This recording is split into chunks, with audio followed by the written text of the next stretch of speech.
প্রথমে আমরা নজর দিই সিপেট ভুবনেশ্বরের প্লেসমেন্টের ওপরে, এর এভারেজ প্যাকেজ বা হাইয়েস্ট স্যালারির ওপরে। সিপেট ভুবনেশ্বরকে রিভিউয়ে রেটিং দেওয়া হয়েছে অনলাইন অনেকগুলো সাইটের মধ্যে 4.1 এবং 45টা রিভিউ আছে, ভালো রিভিউ।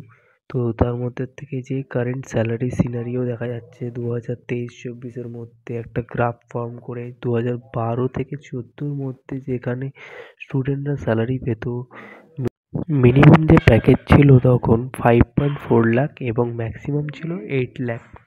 তারপরে আমরা চলে যাব 2015 থেকে 17 গ্রাফে, সেখানে ছিল 3.6 লাখ মিনিমাম এবং হাইয়েস্ট ছিল 5.2 লাখ। আর 2018 থেকে 20 ব্যাচের মধ্যে 2.5 লাখ মিনিমাম, হাইয়েস্ট আছে 3.5 লাখ। কারেন্ট ডেজে গ্রাফের সিনারিওটা নিচের দিকে যাচ্ছে কারণ অনেক বিভিন্ন কোম্পানি ঢুকে গেছে ছোট ছোট, যে কারণে গ্রাফটা নিচের দিকে ডাউনফল হয়েছে। জাস্ট একটু স্ক্রিনের দিকে নজর দাও এবং দেখতে পাবে যে তাদের বর্তমান পজিশনগুলো কোথায়, তারা কোন কোন অর্গানাইজেশনের সাথে যুক্ত আছে। সমস্ত কিছুটা বিচার করে বলা যেতে পারে যে ভুবনেশ্বর সিপেটের প্লেসমেন্ট রেট কিন্তু খুবই ভালো। এবার আপনাদেরকে যেটা বলার, যে আপনারা মনে করবেন না যে এটা এক্সপিরিয়েন্স স্যালারি বললাম।